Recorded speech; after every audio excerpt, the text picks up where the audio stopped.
아멘.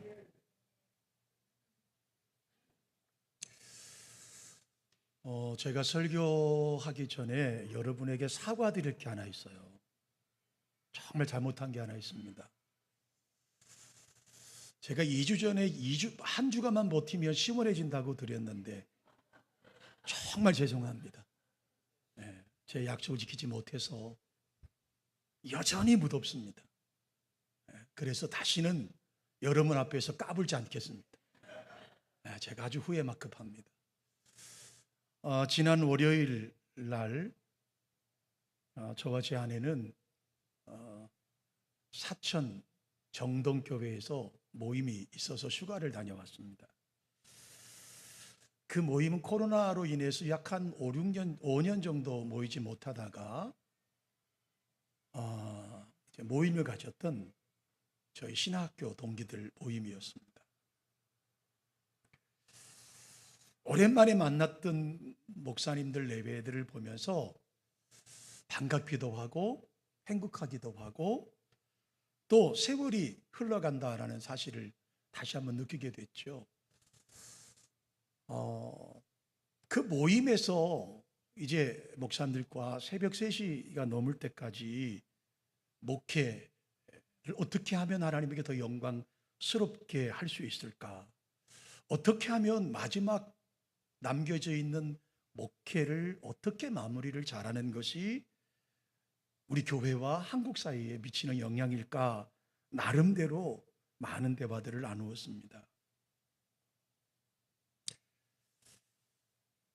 20대 그들은 30년 전에 만났던 친구들입니다. 20대 후반, 30대 초반에 예수님이 좋아서 세상 것 다 팽개치고 신학교에 들어왔던 친구들입니다. 그리고 30년의 세월이 흘렀습니다. 그 모임은 지난주에 끝났지만 그 모임을 끝내고 오면서 제 마음속에 끊임없이 들었던 생각이 본문입니다. 여러분, 우리 여기 계신 우리 100여 명의 성도들이 다 사연이 있습니다.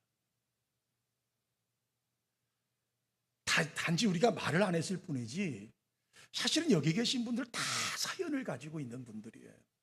오늘 성경적으로 해석해 보면 여기 앉아 계신 여러분이나 저도 다 삶의 흔적들이 있어요.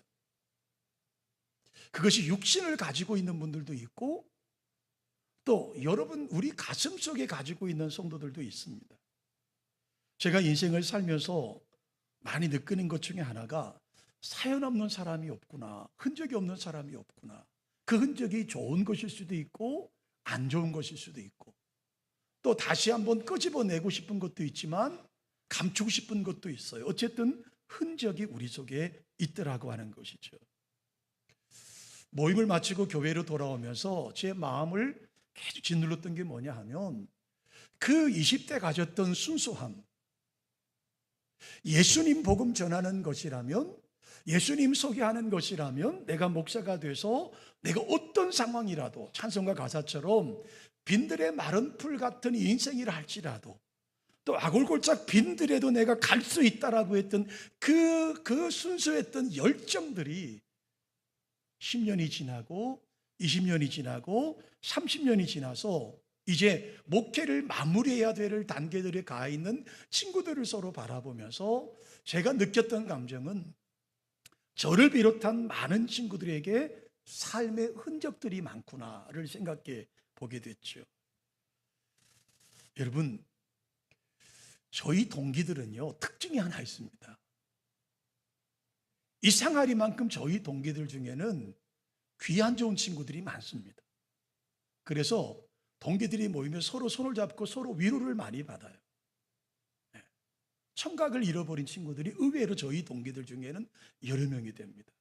이번에 가서도 저는 2사람에게 병원을 소개하고 2사람에게 보청기를 할 수 있도록 길을 안내해주고 돌아왔어요. 흔적이죠.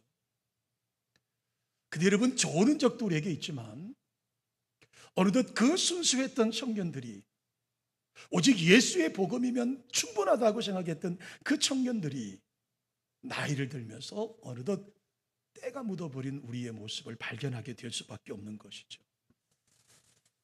그래서 우리의 자랑이 십자가가 아닌 우리의 목회가 자랑이 되고 삶이 자랑이 되고 어느 자녀들이 자랑이 되는 그런 모습들을 우리가 발견하게 되면서 돌아오고 나서 끊임없이 제 가슴에 짓눌렀던 말씀이 바로 오늘 본문의 말씀이죠.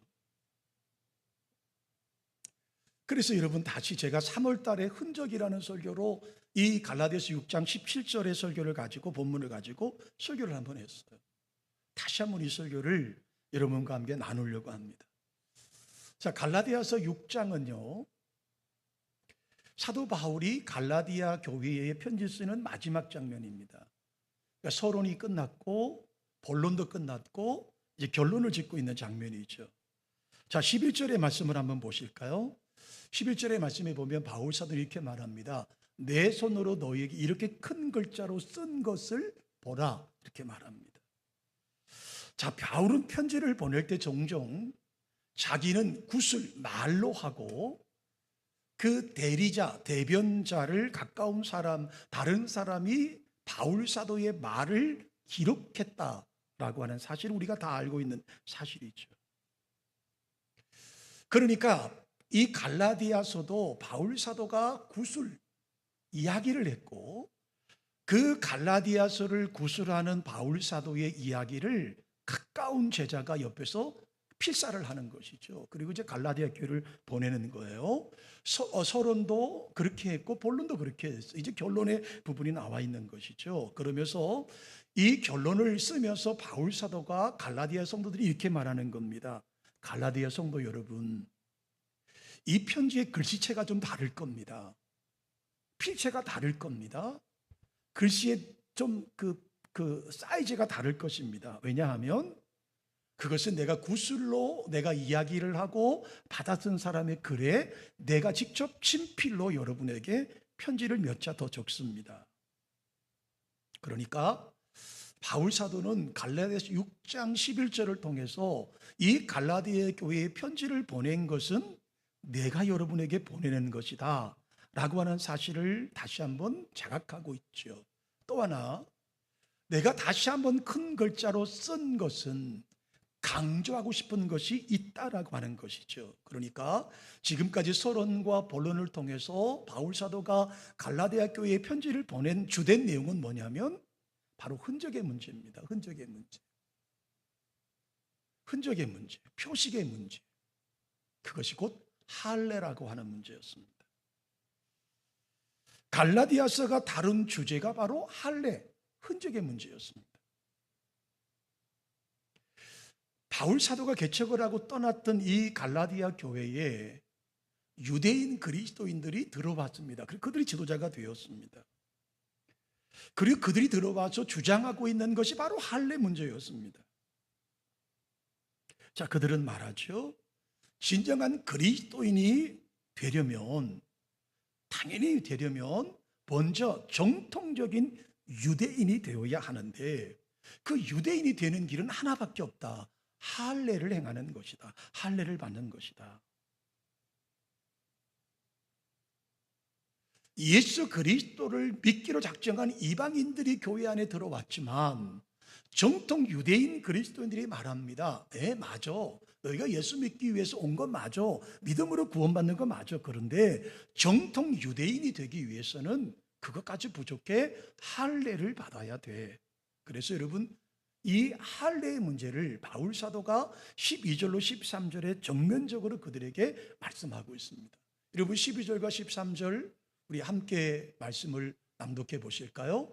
무릇 육체의 모양을 내려 하는 자들이 억지로 너희에게 할례를 받게 함은 그들이 그리스도의 십자가로 말미암아 박해를 면하려 함뿐이라. 할례를 받은 그들이라도 스스로 율법은 지키지 아니하고 너희에게 할례를 받게 하려 하는 것은 그들이 너희의 육체로 자랑하려 함이라. 자, 바울 사도는 이 갈라디아 교회 성도들에게 그 자칭 유대인 그리스도인들이 할례를 주장하는 이유를 세 가지로 얘기합니다. 첫 번째는 그들은 할례를 받는 할례를 받은 자들이지만 할례를 받은 이들다운 삶이 없다. 둘째는 그들이 갈라디아 교회 성도들로 하여금 할례를 받게 하려고 하는 목적은 하나다. 그것은 바로 자랑거리를 삼게 하기 위한 것이다. 바로 우리가 비록 이방인이지만 우리가 정통 유대인들처럼 우리도 할례를 받았어, 우리 몸에 표식이 있어 라고 하는 것을 자랑하기 위해서 할례를 받게 하려는 것이다. 세 번째로 그들이 갈라디아 교회 성도들에게 할례를 받기를 강요하는 이유는 그들 자신들이 그리스도의 십자가로 인한 구원의 복음을 믿고 전하는 것 때문에 오는 박해를 피하게 하기 위함이다. 세 가지로 말씀하는 거예요. 여러분, 당시 유대인으로서 예수님을 믿는다라고 하는 것은 박해를 각오해야 되는 상황입니다. 그래서 예수를 믿기는 하면서도 유대교로부터 박해를 피해보고자 이방인 그리스도인들에게 할례를 받게 하는 거예요. 우리가 이렇게 율법을 준守하고 할례를 지키게 하는 데에 열심히 있는 자들입니다 라는 사실을 외부에 보이기 위해서 할례를 받게 하기 위함이라고 말씀하고 있습니다. 자, 그들이 할례를 받게 하는 것은 자랑하기 위한 것이었어요. 바로 나는 이방인임에도 불구하고 할례를 받았어, 나는 정통 유대인들만 행하는 할례를 받은 사람이야를 자랑하기 위한 것이라고 한다면, 바울 사도는 지금 우리에게 14절에 말씀합니다. 함께 또 보실까요? 그러나 내게는 우리 주 예수 그리스도의 십자가 외에 결코 자랑할 것이 없으니 그리스도로 말미암아 세상에 나를 대하여 십자가에 못 박히고 내가 또한 세상을 대하여 그러하니라. 여러분, 지금 여러분은 할례를 받고 자랑하고 있는데 나는 십자가밖에 자랑할 게 없어.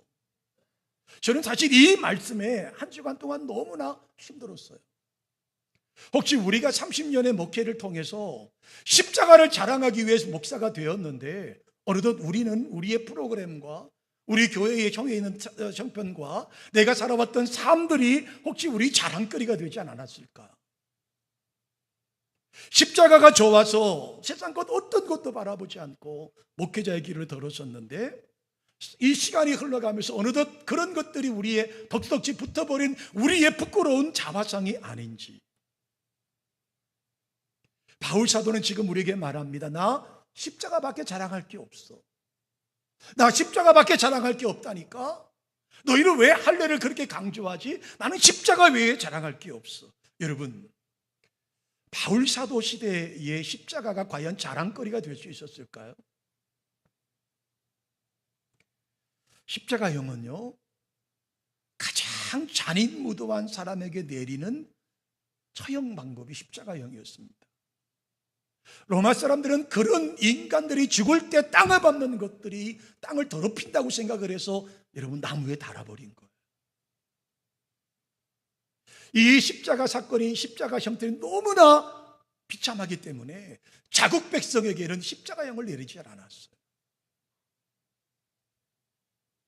십자가에 달리면 바로 죽는 게 아니니까 마을 인근에 십자가를 세우지 못하고 높은 산으로 이끌고 올라간 거예요.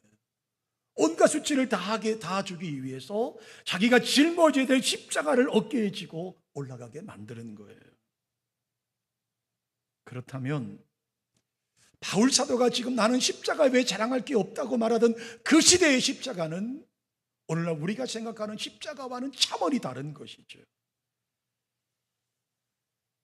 흉악한 범죄자들이 주어지는 십자가의 처형, 누구 하나 그것을 자랑할 만한 상황이 아니었던 그 시대의 바울 사도는 나는 십자가를 자랑한다고 이야기합니다. 여러분, 십자가를 고귀하게 만든 것은, 십자가를 아름답게 만든 것은, 십자가를 거룩하게 만든 것은, 십자가가 영광스러운 것은 바로 그 십자가 위에 예수 그리스도가 달렸기 때문입니다. 예수님이 달리지 않았다면 그 십자가는 여전히 우리에게 희욕적인 십자가요, 혐오스러운 십자가일 수밖에 없다라고 하는 것이죠. 그 예수께서 십자가에 달리심으로 십자가는 더 이상 패배의 십자가가 아니에요. 수치의 십자가가 아니에요. 죽음의 십자가가 아니에요. 이제는 우리의 자랑이고 우리의 구원의 십자가로 변모될 수 있었더라고 하는 사실이죠. 섬뜩하고 흉물스럽던 그 십자가가 이렇게 영광스러운 십자가가 된 것은 예수 그리스도의 죽음 외에 어떤 말로도 설명할 수가 없는 것이죠. 십자가에는 용서가 있었습니다. 십자가에는 사죄의 은총이 있었습니다. 십자가에는 모든 죄의 용서와 구원의 약속이 십자가에 있었습니다. 십자가에는 무조건적인 은혜가 있었습니다. 십자가에는 자기의 희생에 예수 그리스도의 거룩한 보혈의 피가 거기 있었습니다. 그 십자가의 피 흘림으로 화해가 되었고 하나님은 우리의 자녀로 우리를 받아 주신 것이라는 사실이죠. 그러나 여러분, 반면에 기독교를 적대시하고 예수를 적대시하는 분들에게는 여전히 십자가는 증오의 십자가일 수밖에 없습니다. 여전히 십자가는 멸시의 십자가일 수밖에 없습니다. 여전히 십자가는 차별의 십자가일 수밖에 없습니다. 여전히 십자가는 반감의 십자가일 수밖에 없습니다. 그래서 그 십자가를 몸에 지니고 다닌다는 것, 그 십자가를 먹거리로 만들고 다닌다는 것, 그것은 목숨을 내놓아야 가능한 일이었습니다.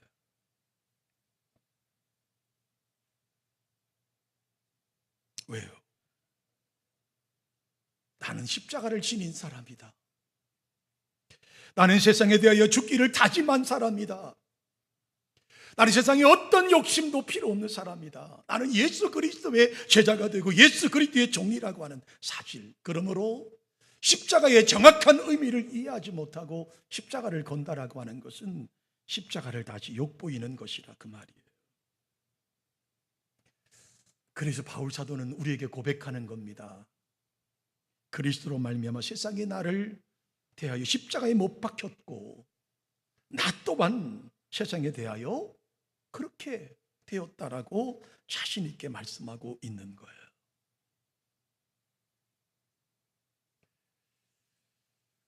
사랑하는 성도 여러분, 어느덧 우리는 예수 믿고 세월이 흘러갑니다. 점점 세월이 흘러가면서 우리의 신앙은 토착화됐고 고착화돼 버렸습니다.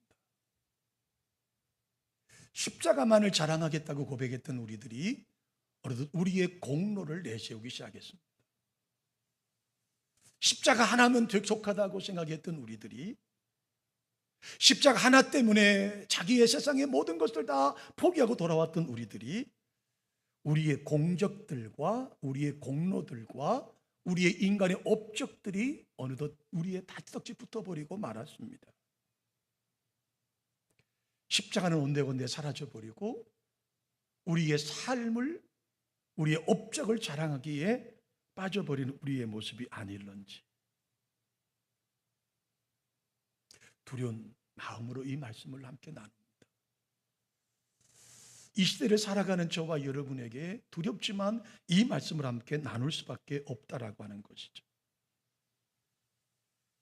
자, 바울 사도는 갈라디아 교회 성도들에게 편지를 보내면서 마지막으로 이런 말씀을 남깁니다. 16절입니다.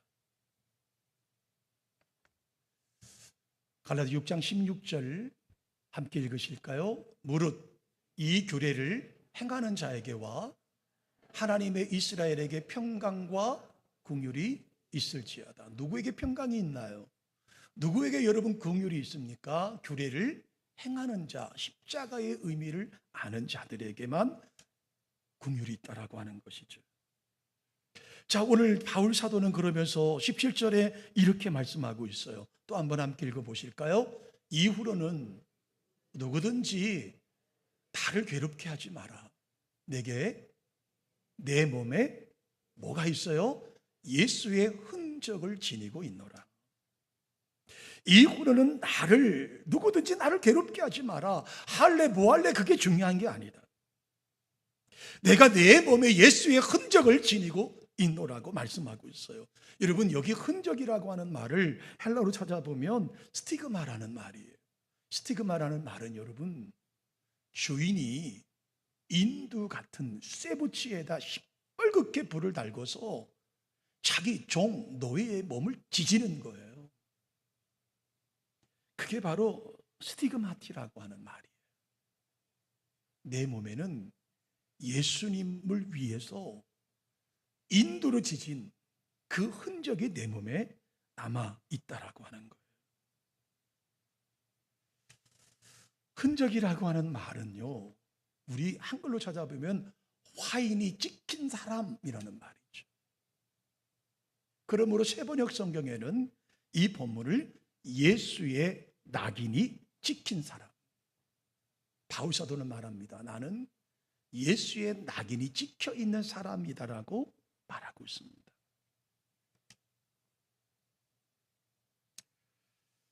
여러분, 교회사를 읽어보면 어떤 성자의 손과 발에 문자 그대로 못자국이 나타났고 또 옆구리에 창자국에 창에 찔린 자국이 나타났다라고 하는 기록들이 여러분 있어요.